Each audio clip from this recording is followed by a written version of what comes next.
The blood-red sunset painted the horizon as Xavier Morgan reined in his horse at the edge of Promise Creek, Wyoming Territory, 1875.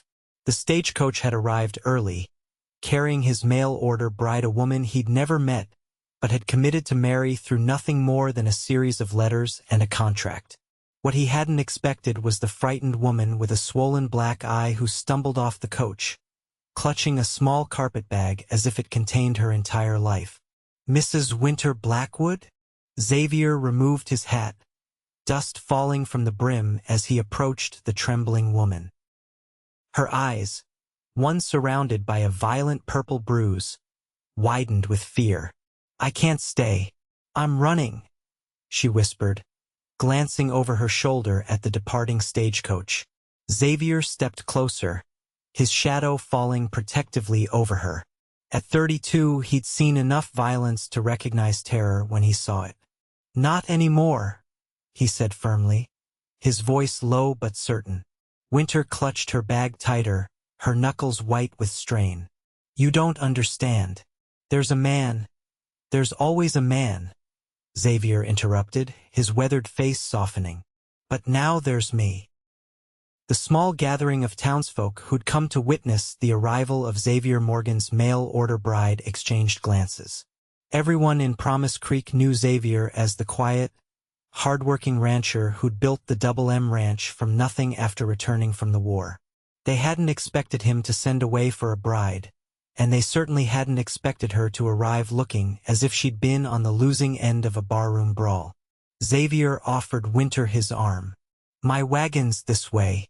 We can talk privately there." Winter hesitated, calculating her options. The stagecoach was already disappearing down the dusty road. The next one wouldn't come through for a week. She had exactly $17.43 in her pocket, not enough to get her anywhere far enough. "I won't hurt you," Xavier said, reading her thoughts. "I give you my word." Something in his steady gaze made Winter believe him. She took his arm, feeling the solid muscle beneath his cotton shirt. "I can't marry you," she whispered as he led her toward a wagon hitched to two sturdy horses. "We can discuss that later," Xavier replied, helping her onto the wooden seat. "Right now, let's get you somewhere safe." The ride to Xavier's ranch took nearly an hour, winding through golden grasslands and rocky outcroppings. Winter sat rigid beside him, her eyes constantly scanning the horizon as if expecting pursuit. Xavier didn't push her to talk, allowing the rhythmic clop of hooves and the creak of wagon wheels to fill the silence. The Double M Ranch appeared as they crested a hill, a modest but well-kept two-story house with a wide porch, flanked by a barn, corral, and several outbuildings. Smoke curled from the chimney, suggesting warmth within. "My foreman's wife, Martha, has been helping get the house ready," Xavier explained as he guided the wagon toward the hitching post. "She'll have supper waiting." Winter's stomach growled at the mention of food.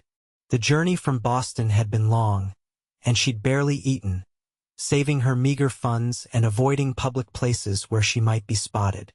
Xavier helped her down from the wagon, careful not to touch her more than necessary. "Martha," he called as he opened the front door. "We're here." A plump woman with silver-streaked hair emerged from what Winter assumed was the kitchen, wiping her hands on an apron. Her welcoming smile faltered slightly at the sight of Winter's face, but she recovered quickly. "Welcome, dear. I've got stew and biscuits ready, and I've prepared the guest room for you." Martha's kind eyes met Xavier's, communicating something Winter couldn't decipher. "Thank you, Martha," Xavier said. "Would you mind if Miss Blackwood rested a bit before supper? It's been a long journey." "Of course," Martha replied. "Come with me, dear. I'll show you where you can freshen up." Winter followed Martha up the stairs, clutching her carpetbag. The guest room was small but clean, with a narrow bed covered in a colorful quilt, a washstand with a pitcher and bowl, and a small chest of drawers. "The water's fresh," Martha said, gesturing to the pitcher. "Take your time." No one will disturb you." When Martha left, Winter sank onto the edge of the bed, her shoulders slumping with exhaustion. She hadn't slept properly in days, constantly looking over her shoulder, expecting to see Victor's face in every crowd. The bruise around her eye throbbed, a reminder of what awaited her if he found her. She poured water into the bowl and carefully washed her face, wincing as she touched the tender skin around her eye.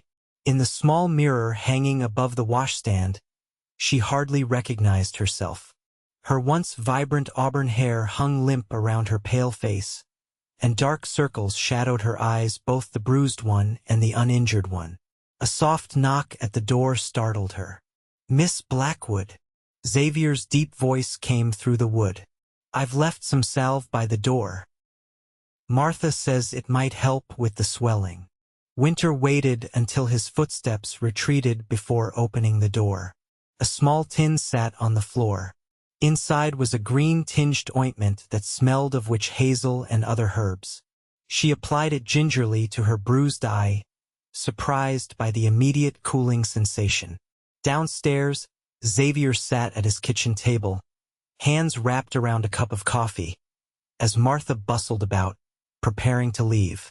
"That poor girl," Martha said quietly. "Someone worked her over good." Xavier's jaw tightened. "Did she say anything to you?" Martha shook her head. "Not a word about that. But she's running from someone, that's plain as day." She paused in her work. "What are you going to do, Xavier?" "She says she can't marry you." "I'm not going to force her to do anything," he replied firmly. "But I won't turn her out either. She needs somewhere safe until she's ready to move on if that's what she wants." Martha nodded approvingly. "Frank and I are just down the hill if you need anything. I'll come by tomorrow with some of my dresses. That girl's got nothing but what's in that little bag." After Martha left, Xavier sat alone in the quiet kitchen, listening to the occasional creak of floorboards from upstairs as Winter moved about. He hadn't expected complications when he'd sent away for a bride 3 months ago. At 32, he'd built his ranch into a successful operation, but the loneliness of the empty house had finally driven him to respond to an advertisement in a Boston newspaper. Winter Blackwood had seemed perfect on paper, a 26-year-old schoolteacher with no family ties, seeking a fresh start in the West. Their letters had been formal but promising. She'd written of her love of books and nature, her desire for open spaces after years in crowded Boston. He'd described his ranch, the wild beauty of Wyoming, the community of Promise Creek. There had been no hint of trouble, no mention of a man she was fleeing. The sound of soft footsteps on the stairs pulled Xavier from his thoughts. Winter appeared in the doorway, her face freshly washed, her hair combed back and secured in a simple knot. The salve had reduced some of the swelling around her eye, but the bruise remained vivid against her pale skin. "I'm sorry," she said quietly. "This isn't what you signed up for." Xavier stood. "Hungry?" The unexpected question brought a ghost of a smile to Winter's lips. "Starving, actually." He gestured to the chair across from his. "Martha's stew is the best in the territory." As Xavier ladled stew into bowls, Winter watched him move about the kitchen with surprising ease for such a large man. He placed a bowl before her, along with a plate of biscuits still warm from the oven. "Eat," he encouraged. "Then we'll talk." Winter didn't need to be told twice. She ate with the desperate hunger of someone who hadn't had a proper meal in days, trying and failing to maintain the manners her mother had drilled into her since childhood. Xavier ate more slowly, giving her time. When she finally pushed her empty bowl away, color had returned to her cheeks. "Thank you," she said. "That was wonderful." Xavier nodded. "Now, Miss Blackwood." "Winter, please." "Winter," he amended. "I think it's time you told me what you're running from." "Or who?" Winter's hands twisted in her lap. "His name is Victor Harrington. He's a businessman in Boston textiles, shipping, banking. He's very wealthy, very powerful. And he did that to your face, Xavier stated rather than asked. Winter nodded. We were engaged. It wasn't. She paused, searching for words. It wasn't a love match. My parents died 2 years ago. Influenza. I was teaching at a small girls' school, but the salary barely covered my room and board. Victor was a patron of the school. He began courting me, and I thought. You thought he was your way out of poverty, Xavier finished for her. Yes, she admitted, ashamed. It sounds terrible when you say it like that. No, Xavier disagreed. It sounds like survival. Winter looked up, surprised by his understanding. The first time he hit me was 3 months after our engagement. I'd spoken to one of his business associates at a dinner party, just being polite. When we were alone, he accused me of flirting, of embarrassing him. Her voice grew quiet. He apologized afterward, brought me flowers, a bracelet, said it would never happen again. But it did, Xavier said. Yes, and each time was worse than the last. Winter's hands trembled. A month ago, I saw your advertisement in the newspaper, a rancher in Wyoming seeking a bride. It seemed providential, a way out that Victor would never suspect. He knew I was unhappy, but he thought he had me trapped. No family, few friends, no money. So you responded. Winter nodded. I saved every penny I could from my teaching salary. When school ended for the summer, I told Victor the first was visiting a former school friend in Connecticut before our autumn wedding. Instead, I bought a ticket west. Her voice caught. He found out somehow. Intercepted me in Chicago. I barely escaped. That's when. She gestured to her eye. Xavier's hands clenched into fists on the table. He followed you here. I don't know, Winter admitted. I took a different route after Chicago, changed my name on the tickets. But Victor has money, connections. If he wants to find me badly enough. Why would he? Xavier asked bluntly. Forgive my plainness, but there are plenty of women in Boston. Why chase one across the country? Winter's eyes dropped to her hands. Because I humiliated him. In Chicago, when he caught up to me, we were in the hotel restaurant. He tried to drag me away.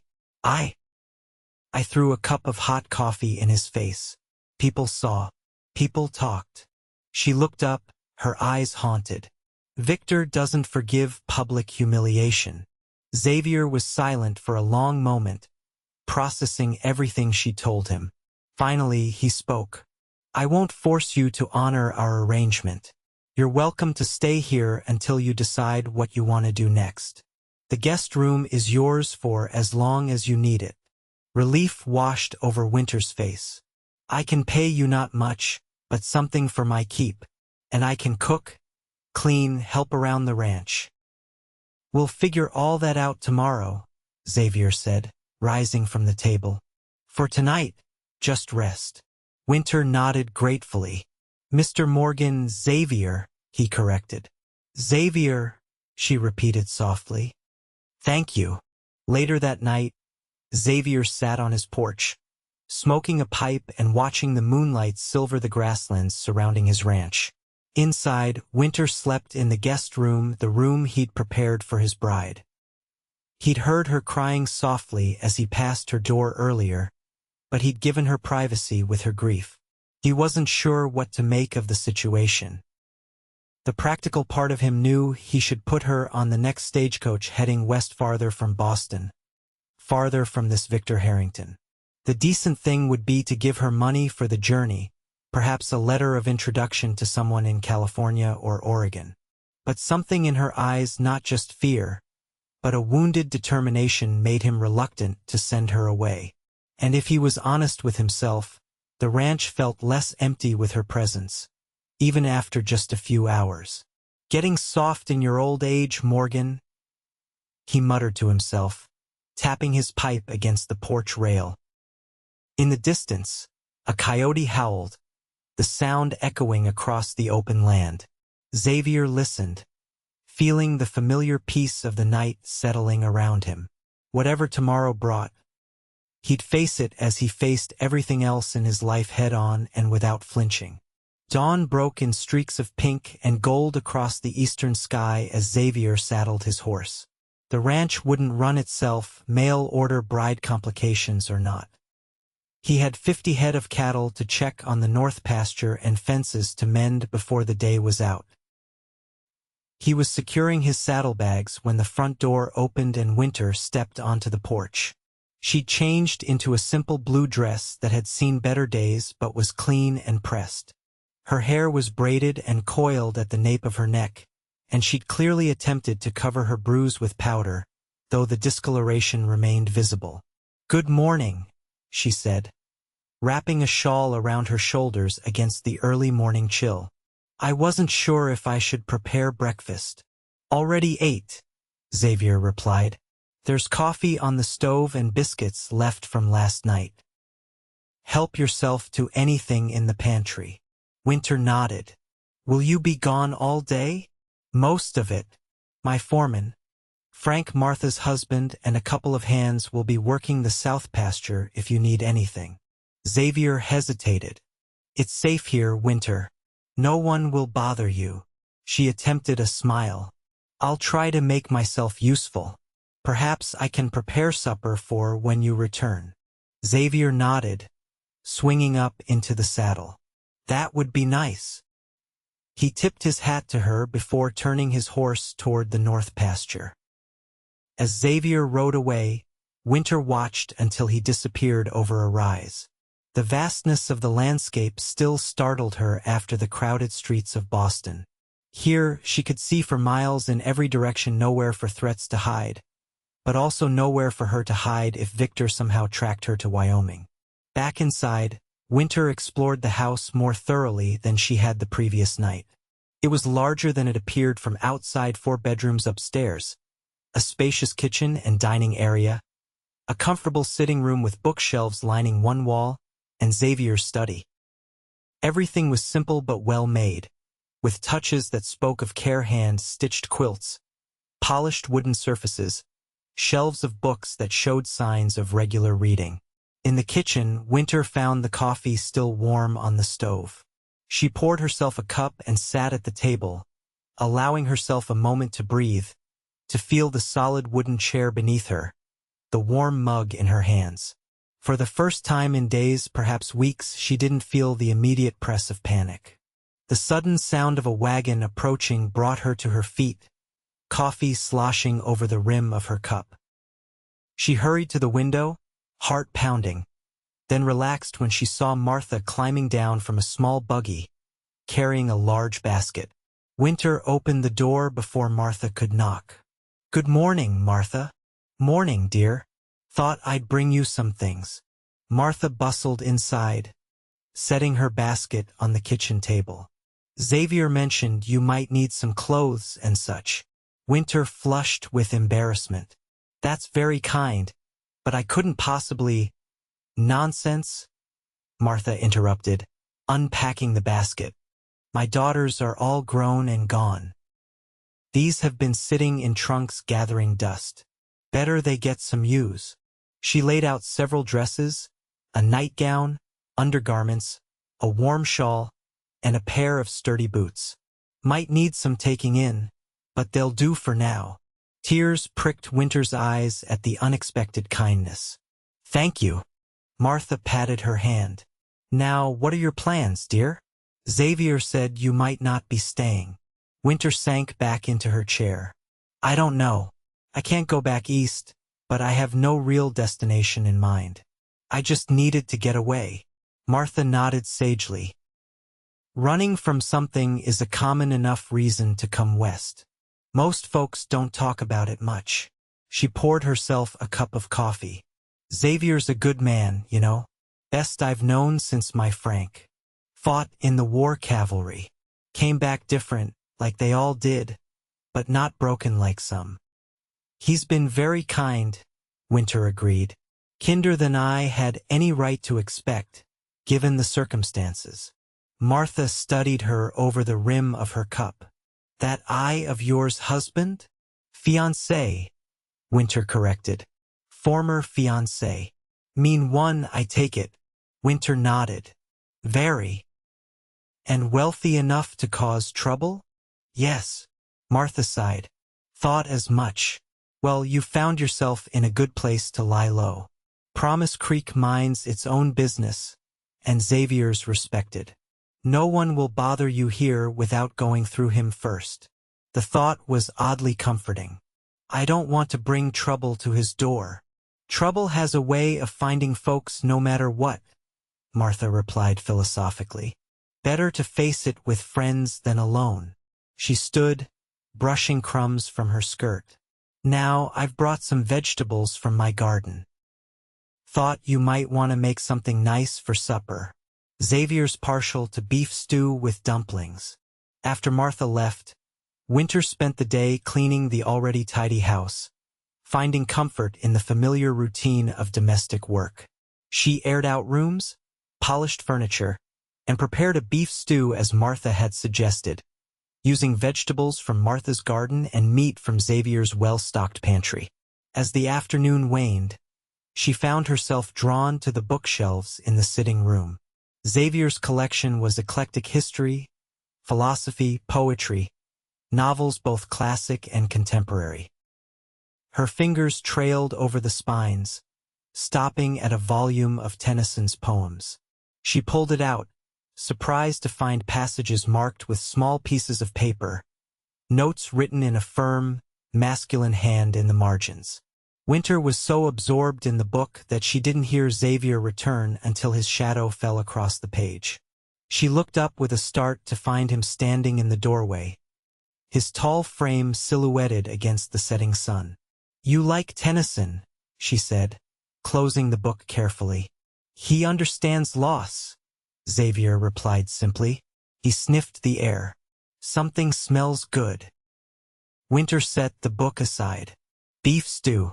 Martha mentioned you were fond of it. A small smile touched his lips. Martha talks too much. She was very kind today. Brought clothes, vegetables.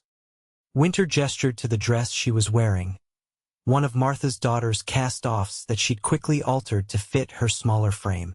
Xavier nodded approvingly. Suits you. Winter felt herself blush and turned toward the kitchen. Supper's ready whenever you are. They ate at the kitchen table, the silence between them not uncomfortable but weighted with unspoken questions. Winter found herself studying Xavier when he wasn't looking, the strong lines of his face, the way his dark hair curled slightly at his collar, the tiny scar that bisected his left eyebrow. He was handsome in a rugged way, nothing like Victor's polished sophistication, but there was something solid about him, something trustworthy. Tell me about your ranch, Winter said finally, breaking the silence. Xavier looked up from his stew. What do you want to know? Everything. How you started it. What your days are like. Your plans for it. And so he told her, his deep voice filling the kitchen as darkness fell outside. He spoke of coming west after the war, working as a ranch hand until he saved enough to buy his own small parcel of land. How he'd built the house himself, added to his herd year by year, survived droughts and blizzards and cattle thieves. It's not an easy life, he concluded, but it's a good one. It sounds wonderful, Winter said sincerely. To build something with your own hands, to see it grow. Is that why you became a teacher? Xavier asked. To build something? Winter considered the question. I suppose so. I love seeing a child's face when they finally understand something difficult. It's like watching a door open in their mind. She smiled sadly. I miss it. You could teach here, Xavier suggested. Promise Creek School is just one room with nearly 30 children and a teacher who'd probably welcome the help. I can't stay, Winter reminded him gently. It's not safe. Xavier's expression hardened. Because of Harrington. Yes. And if he weren't a concern? Winter looked down at her empty bowl. I don't know. Our arrangement was… Well, it was business, wasn't it? You needed a wife. I needed an escape. We hardly know each other. People have built marriages on less, Xavier observed. Yes, but… Winter hesitated.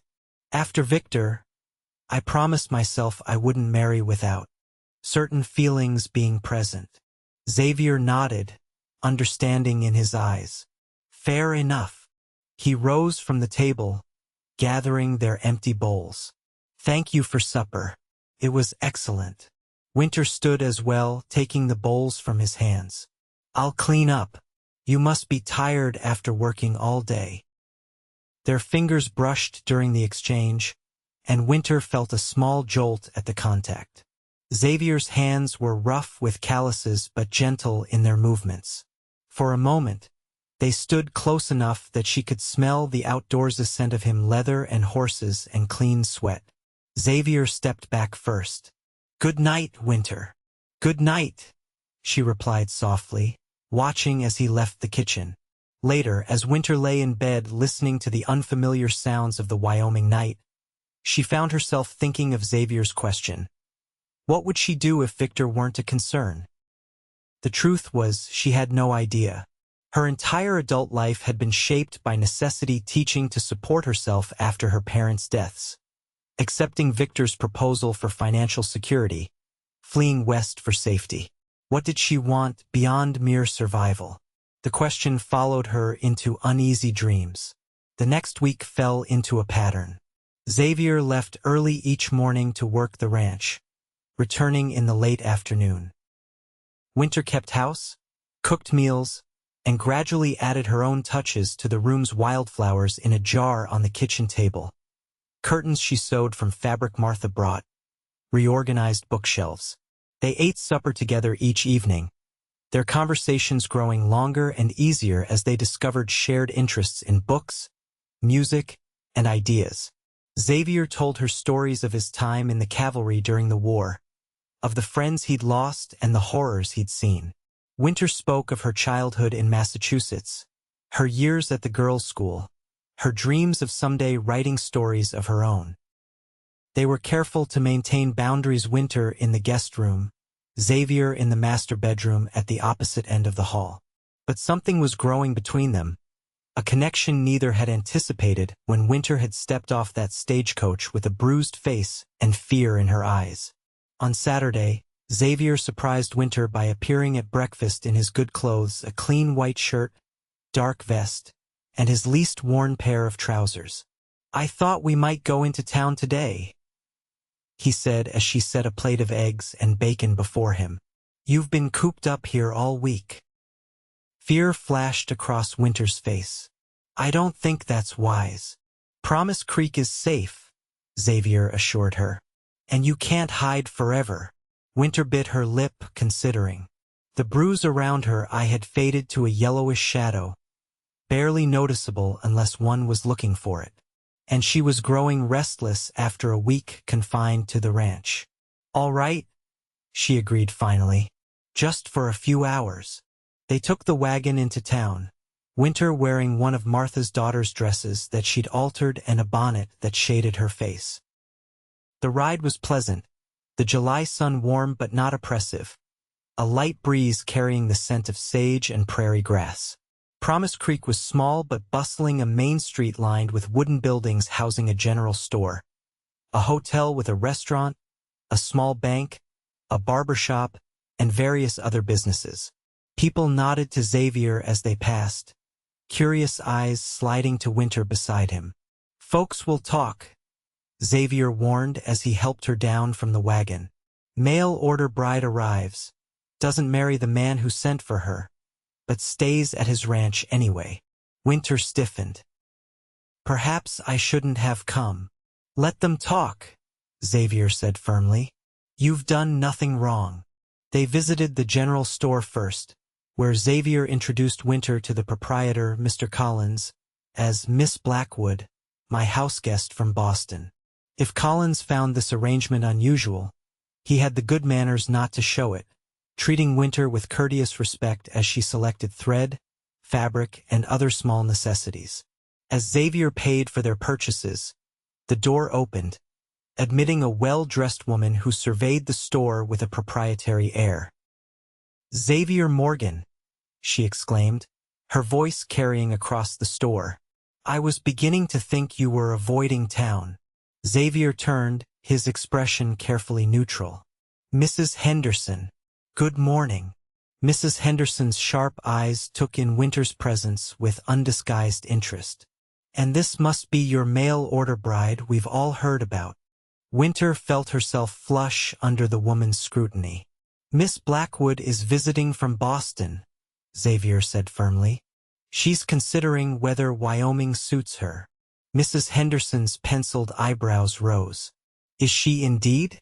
How fascinating." She extended a gloved hand to Winter. "Beatrice Henderson, my dear. My husband owns the bank. We must have you to dinner soon." Winter forced herself to shake the offered hand. "Thank you, but I'm not much for socializing at present." "No, I can see that." Mrs. Henderson's gaze lingered on the fading bruise around Winter's eye. "Well, when you're feeling more presentable, do let me know. We so rarely get cultured company from the East." As Mrs. Henderson moved away to speak with Mr. Collins, Xavier leaned close to Winter. "Ignore her. She fancies herself the queen of Promise Creek society." Winter nodded, but the encounter had left her shaken. If Victor did come looking for her, women like Beatrice Henderson would be only too happy to point him in the right direction. They left the store and walked down the boardwalk toward the small restaurant attached to the hotel. As they passed the telegraph office, a man emerged, nearly colliding with them. "Pardon me, madam," he said, tipping his hat to Winter. Then his eyes widened in recognition. "Why, you must be Xavier Morgan's mail-order bride." "Jim Reynolds, miss. I run the telegraph office." Before Winter could respond, Reynolds continued enthusiastically. "Just got the most interesting wire from back east. Fellow looking for his fiancé says she ran off before their wedding. Offering a reward for information." He chuckled. "Can you imagine? Some poor sap back in Boston probably thinks his bride to be got cold feet, when really she just found herself a Western man instead." Winter felt the blood drain from her face. Xavier's hand closed firmly around her elbow, steadying her. "Fascinating, Reynolds," Xavier said, his voice deceptively calm. "But if you'll excuse us, we were just heading to lunch." Reynolds nodded genially. Of course. Pleasure meeting you, miss." As soon as they were out of earshot, Winter turned to Xavier, panic evident in her eyes. "He's found me," she whispered. "Victor's found me." Xavier guided her toward the wagon rather than the restaurant. "Let's go back to the ranch. We'll figure this out." The ride back was tense and silent. Winter's hands twisted in her lap, her mind racing with scenarios, each more terrifying than the last. What would Victor do when he found her? What would he do to Xavier for harboring her? At the ranch, Xavier helped Winter down from the wagon, his hands lingering on her waist longer than necessary. "Pack your things," he said quietly. Winter looked up at him, heart sinking. "You're sending me away." "No," Xavier corrected firmly. "We're leaving. Both of us." Winter blinked in confusion. "I don't understand." "I have a line cabin up in the hills," Xavier explained. "No one knows about it except Frank. We'll go there until we figure out our next move." "Our next move," Winter repeated. "Xavier, this is my problem, not yours." Xavier's expression hardened. "It became my problem the moment you stepped off that stagecoach. Now go pack while I talk to Frank." 30 minutes later, they were riding away from the main ranch house, Xavier on his horse and Winter on a gentle mare he kept for occasional use. Their supplies were packed in saddlebags: food, clothing, ammunition for Xavier's rifle and pistol. They rode for hours, following game trails into the foothills, climbing steadily higher into more rugged terrain. Winter, who had never ridden before coming west, was sore and exhausted, but she didn't complain. The farther they got from Promise Creek, the safer she felt. The sun was setting when they finally reached the cabin, a small, sturdy structure nestled in a clearing among pine trees. A stream gurgled nearby, and the view from the front door revealed the vast expanse of Xavier's ranch lands below.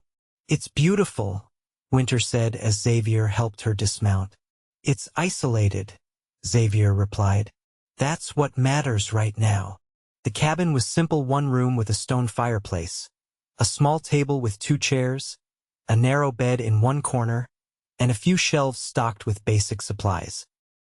Xavier busied himself starting a fire while Winter unloaded their saddlebags. "You take the bed," Xavier said, nodding toward the corner. "I'll sleep by the fire." Winter shook her head. "I can't take your bed." "You can and you will," Xavier insisted. "Now sit down while I make us something to eat." Winter obeyed, sinking onto one of the wooden chairs. As the cabin warmed and the delicious smell of bacon frying filled the air, she found herself studying Xavier as he moved about the small space. There was an ease to his movements, a quiet confidence that she found increasingly attractive. "Why are you doing this?" she asked suddenly. "Risking everything for someone you barely know?" Xavier turned from the small stove, his expression serious. "When I came back from the war, I was lost, angry, haunted by things I'd seen, things I'd done." He paused, choosing his words carefully. "My first winter here, I nearly froze to death in a blizzard. Frank found me, brought me to his cabin, nursed me back to health. Never asked for anything in return." "He saved your life," Winter said softly. "More than that," Xavier corrected. "He showed me that people can be decent, even when there's nothing in it for them." He returned to cooking, his back to her. "Sometimes a person just needs someone to stand between them and the storm." Winter felt tears prick her eyes at the simple truth of his words. In all her years in Boston, surrounded by civilized society, she'd never encountered the kind of straightforward decency that Xavier Morgan embodied. They ate a simple meal of bacon, beans, and coffee, sitting on either side of the small table. As night fell, the cabin grew dark except for the golden glow of the fire. Outside, the wind picked up, rustling through the pine trees. "Storm coming," Xavier observed, glancing toward the window. "Good thing we got here when we did." Winter shivered, wrapping her shawl tighter around her shoulders. "What happens now?" Xavier considered the question. "Tomorrow, I'll ride down to check in with Frank, see if there's been any news. You'll stay here out of sight. And then, depends on what I learn." Xavier's expression was grim. "If Harrington's in Promise Creek, we'll need to decide whether to run further or stand our ground." Winter's heart sank. "This is exactly what I was afraid of, bringing danger to your door." "My door, my choice," Xavier said firmly. "Now get some rest. Tomorrow we'll be here soon enough." Winter moved to the bed, lying down fully clothed except for her boots. Xavier spread his bedroll near the fire, his rifle within easy reach. Despite her exhaustion, sleep eluded Winter as she listened to the wind growing stronger outside, rattling the cabin's shutters. "Xavier?" she called softly. "Yes, I'm afraid." There was a pause, then the sound of movement as Xavier rose and crossed to sit on the edge of the bed. In the firelight, his face was shadowed, but his eyes were gentle. "I know," he said, "but you're not alone anymore, Winter." Without thinking, Winter reached for his hand, gripping it tightly. "Thank you." Xavier's fingers closed around hers, warm and strong. They sat like that for several minutes, connected by that simple touch, until Winter's eyes grew heavy with exhaustion.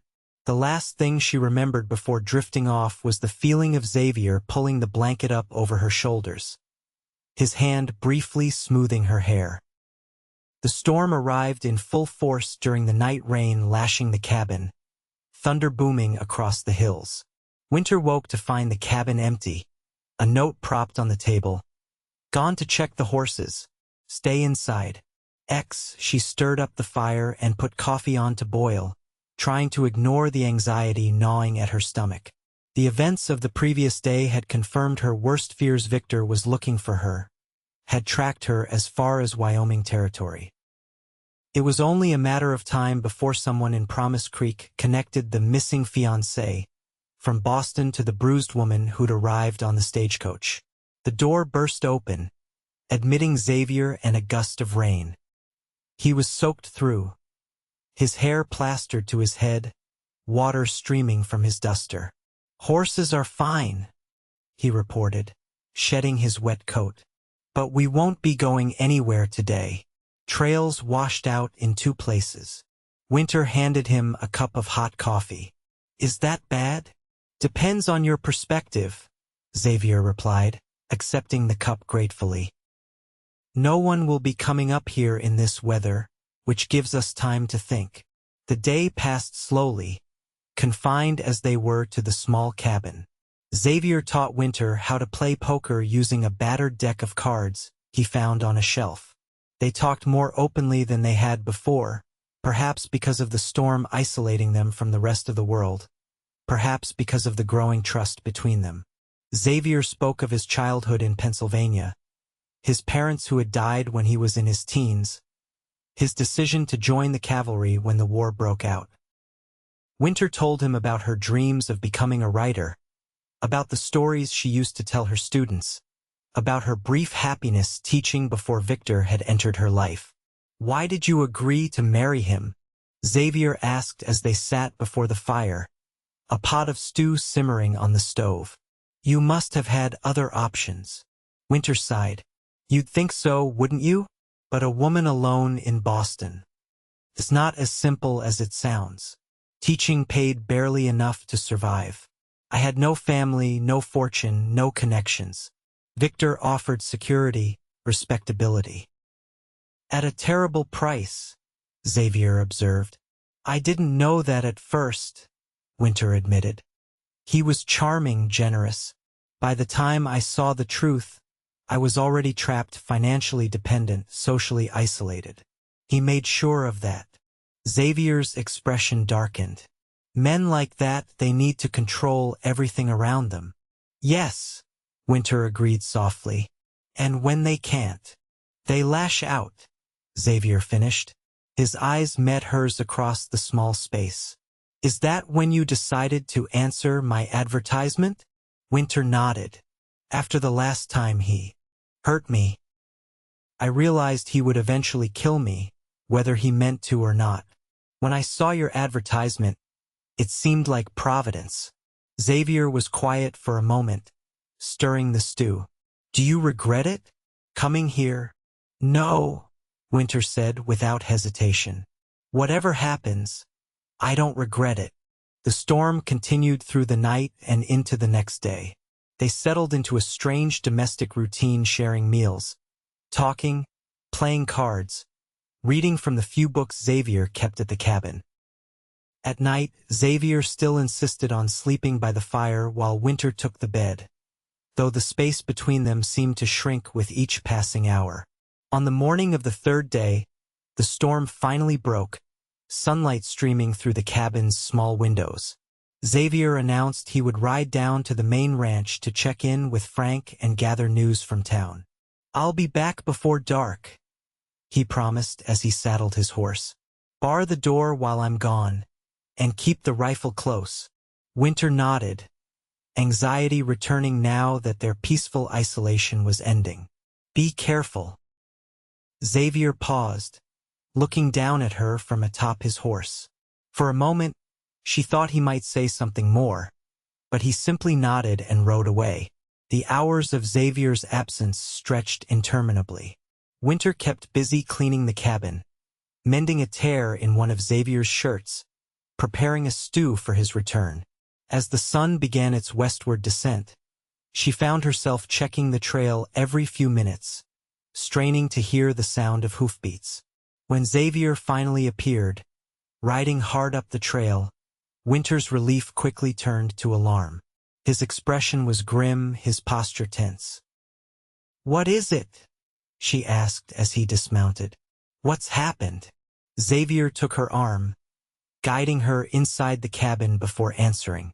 "Harrington's in Promise Creek. Arrived yesterday on the afternoon stage." Winter felt her knees weaken. "How did he find me?" "Telegraph messages to every town in Wyoming, it seems." Xavier's jaw tightened. "He's staying at the hotel, asking questions about newcomers, particularly women traveling alone."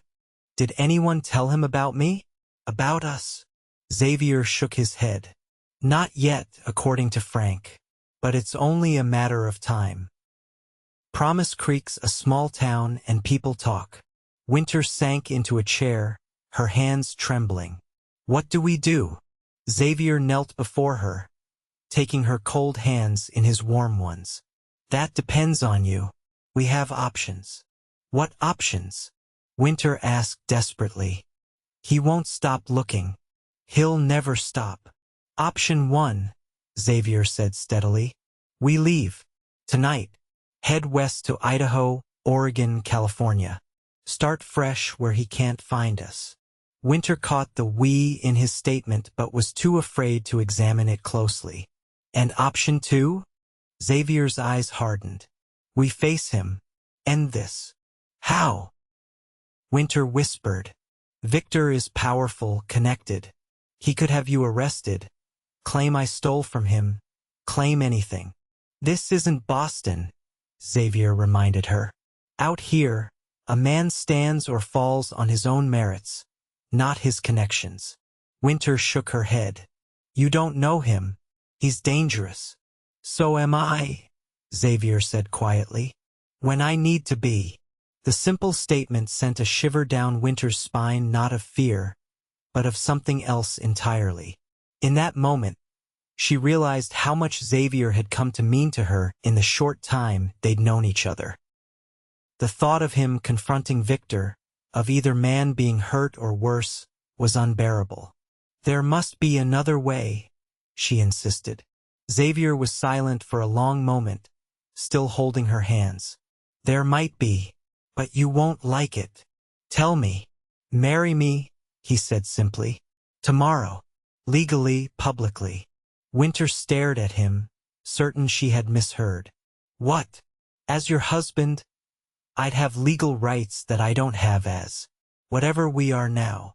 Xavier's expression was deadly serious. "Harrington couldn't claim you as his fiancé if you were already my wife." "You would marry me just to protect me?" Winter asked incredulously. Something flashed in Xavier's eyes. "Is that the only reason you think I'd ask?" Winter's heart began to pound. I don't know." Xavier released her hands and stood, moving to stare out the cabin's small window. "When I sent for a mail-order bride, I wanted companionship, maybe eventually affection. I'd given up on the idea of love a long time ago." He turned to face her, his expression more open and vulnerable than she'd ever seen it. "Then you arrived not as I expected, but somehow exactly what I needed. These past 2 weeks, getting to know you, talking with you, seeing your courage in the face of everything that's happened. I find myself feeling things I never thought I'd feel again." Winter rose on unsteady legs. "Xavier, I'm not offering marriage just to protect you," he continued, his voice rough with emotion. "Though I would do that regardless. I'm offering because I want you by my side, because I think we could build something good together." Tears filled Winter's eyes. "You barely know me." "I know enough," Xavier insisted. "I know you're brave and kind. I know you love books and sunrise and the way wildflowers look in a jar on the table. I know you have nightmares but never complain. I know your laugh is the best sound I've ever heard." He crossed the small space between them, taking her face gently in his hands. I know I'm falling in love with you, Winter Blackwood. Winter's breath caught at his words. In Victor, she had seen what love was not. It was not control, not fear, not pain. In Xavier, she was beginning to see what love could be: strength without cruelty, protection without possession, honesty without manipulation. I'm afraid, she admitted in a whisper. Of Harrington? Of feeling this way about you, she corrected. Of trusting these feelings. Xavier's thumb gently brushed her cheek, where the last traces of her bruise had finally faded. Trust takes time. I'm not asking for everything all at once. Just a chance. Winter closed her eyes, leaning into his touch. When she opened them again, her decision was made. Yes, yes, Xavier repeated, a smile beginning to form. Yes, I'll marry you. Winter felt a sense of rightness settle over her as she spoke the words. Tomorrow, as you said. Xavier's smile bloomed fully, transforming his face. Slowly, giving her time to pull away if she wished, he lowered his head and kissed her a gentle, questioning touch that deepened as Winter responded, her hands coming up to rest on his chest. When they finally broke apart, both a little breathless, Xavier rested his forehead against hers. Tomorrow, then, we'll ride down at first light. And Victor? Winter couldn't help asking. Xavier's expression grew serious again. One problem at a time, Winter. First, we make sure he has no legal claim to you. Then we deal with whatever comes next. They rode into Promise Creek the following morning, Winter nervous but determined, Xavier steady and watchful beside her. The town was just coming to life, shopkeepers opening their doors, the smell of breakfast drifting from the hotel restaurant. Their first stop was the small church at the edge of town. The Reverend Matthews, a kindly older man with spectacles and a gentle manner, was surprised by their request but agreed to perform the ceremony immediately. No witnesses? He asked, looking from Xavier to Winter. Send someone for Frank and Martha Johnson, Xavier instructed. They'll stand for us. While a young boy ran to fetch the Johnsons, Winter stood in the church's small anteroom, smoothing her dress, the best one Martha had given her, a soft blue that brought out the color of her eyes. She had no veil, no flowers, none of the trappings she had once imagined for her wedding. Yet somehow this felt more real, more right than anything she had planned with Victor. Frank and Martha arrived breathless but beaming, Martha fussing over Winter's hair and dress, Frank clapping Xavier on the shoulder with gruff congratulations. About time you made an honest woman of her, Frank teased, though his eyes were serious. Especially with that fancy Easterner asking questions all over town. Xavier's expression darkened. Has he been to the ranch? Frank shook his head. Not yet, but he's hired Dawson's boy to take him around to all the outlying properties today. Then we're just in time, Xavier said grimly. The ceremony was brief but meaningful. Winter's hand trembled in Xavier's as they spoke their vows, but her voice was steady. When Reverend Matthews pronounced them husband and wife, Xavier's kiss was gentle but filled with promise. Mrs. Morgan, he whispered against her lips, and Winter felt a thrill at the name, her new life. Their wedding breakfast was taken at the hotel restaurant, Frank and Martha joining them in celebration. Winter was just beginning to relax, to believe that perhaps they had outmaneuvered Victor, when the restaurant door opened. He stood there in an expensive suit that looked ridiculous against the frontier backdrop, his handsome face set in lines of cold fury as his eyes scanned the room. When they landed on Winter, his expression changed to one of triumphant satisfaction. There you are, my dear, Victor Harrington said, his cultured voice carrying across the suddenly silent restaurant. I've been looking everywhere for you. Winter felt Xavier tense beside her, his hand finding hers under the table. Before either of them could respond, Martha spoke up sharply. "And who might you be, sir, to address a married woman so familiarly?" Victor's gaze flickered to Martha, dismissive. "I beg your pardon, madam, but this woman is my fiancé. Whatever she's told you is a lie." "Is that so?" Frank rose to his feet, his weathered face hard. "Funny, because we just came from her wedding." To him, he jerked his thumb toward Xavier. Victor's eyes narrowed as he took in Xavier for the first time, the rancher's broad shoulders, his steady gaze, the quiet confidence in his posture. "I don't know what game you're playing, Winter," Victor said, his voice dropping to a dangerous softness she knew all too well. "But it's time to come home." Xavier stood slowly, his movement deliberate. "My wife isn't going anywhere, Mr. Harrington." Victor's smile was cold. "Your wife? Is that what she told you?" He reached into his jacket, withdrawing a folded document. "This is a contract of engagement, legally binding in Massachusetts. She belongs to me." "No one belongs to anyone," Xavier replied evenly. "And that paper means nothing in Wyoming territory." "We'll see what the territorial judge has to say about that," Victor countered. "I have witnesses who will testify that she stole valuable jewelry from my home before fleeing. Theft is still a crime even in this wilderness." Winter found her voice at last. "I took nothing that wasn't mine. The jewelry was gifts. Gifts that could be rescinded," Victor said smoothly, "especially given your moral character. Running away, living unchaperoned with a man. Now this hasty marriage." His eyes were vicious. "What judge would believe you over me?" Xavier took a step forward, and Winter saw Frank move to flank him. Other men in the restaurant stood as well, sensing trouble. "I suggest you leave town, Mr. Harrington," Xavier said, his voice deadly quiet.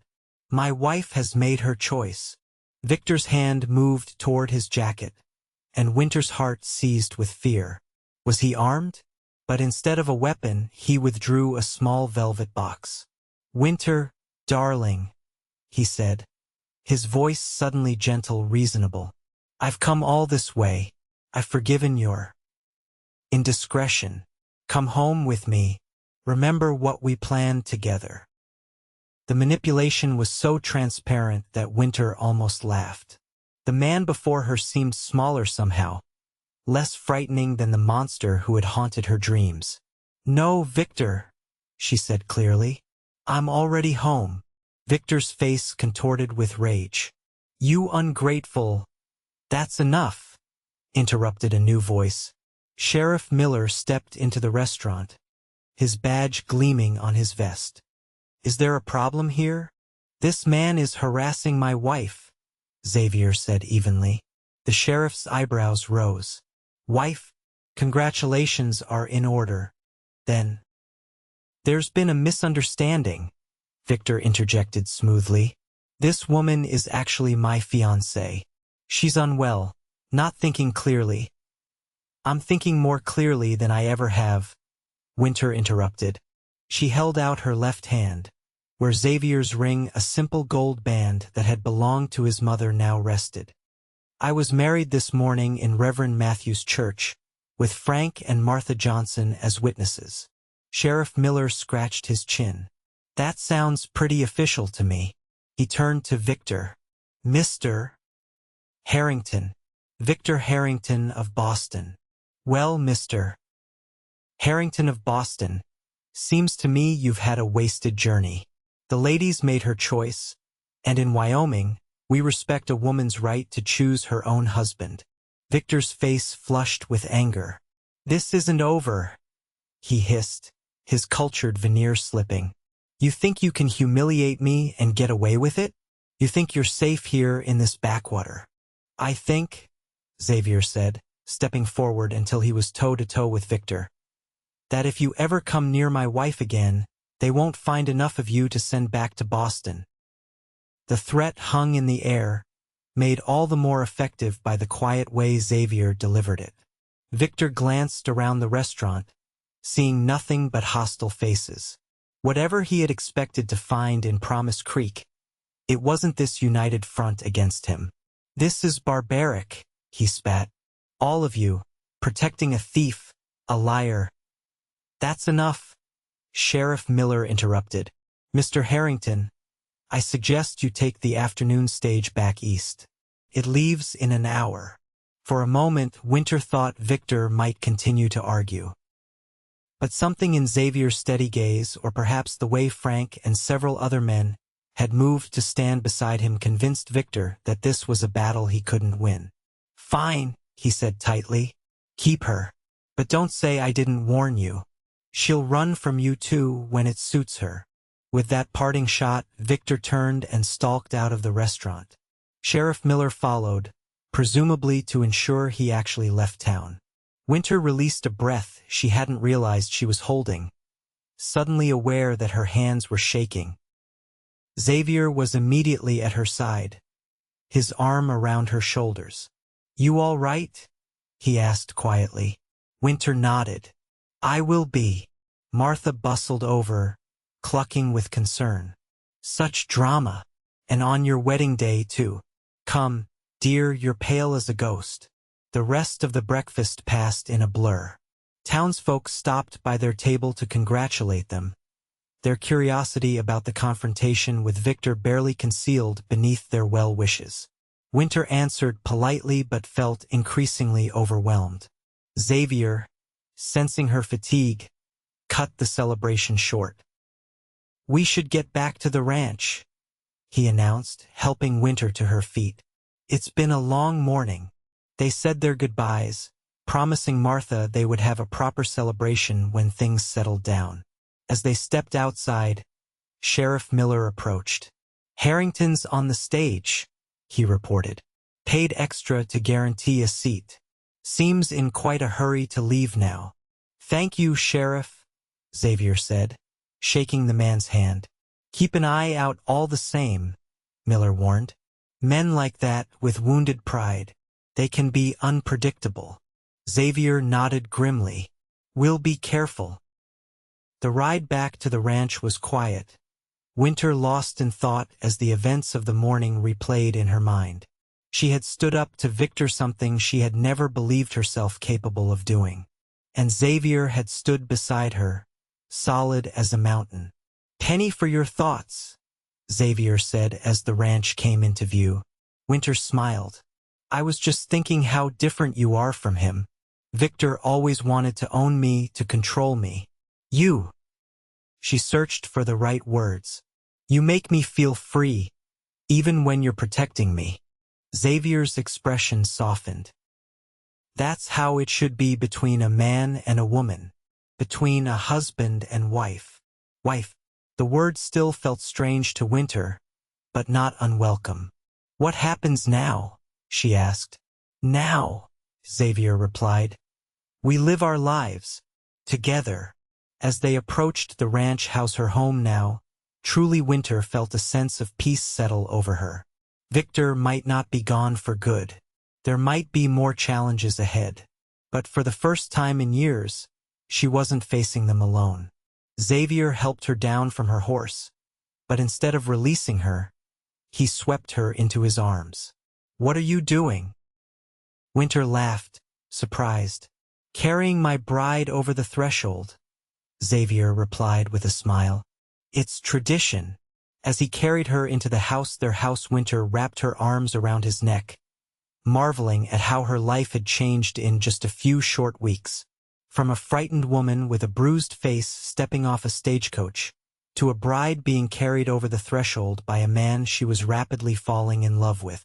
"Welcome home, Mrs. Morgan," Xavier said softly as he set her on her feet in the entryway. Winter reached up to touch his face, tracing the strong line of his jaw. "Thank you for finding me," she whispered. "For saying not anymore when I told you I was running." Xavier turned his head to press a kiss to her palm. "Best decision I ever made." And as his lips found hers in a kiss that held all the promise of their future together, Winter knew she had finally stopped running. She was exactly where she was meant to be. In the years that followed, Promise Creek would tell the story of Xavier Morgan and his mail-order bride, how she arrived with a black eye and fear in her heart, how he protected her from the man who had hurt her, how their unexpected beginning blossomed into one of the territory's greatest love stories. They would tell of the school Winter eventually opened on the ranch for the children of neighboring homesteaders, of the books she wrote about life on the frontier, of the 3 children she and Xavier raised with love and laughter. And sometimes, on quiet evenings when the light was just right, visitors to the Double M Ranch might catch a glimpse of Winter and Xavier sitting together on the porch, his arm around her shoulders, her head resting against him, watching the sunset paint the Wyoming sky in shades of promise.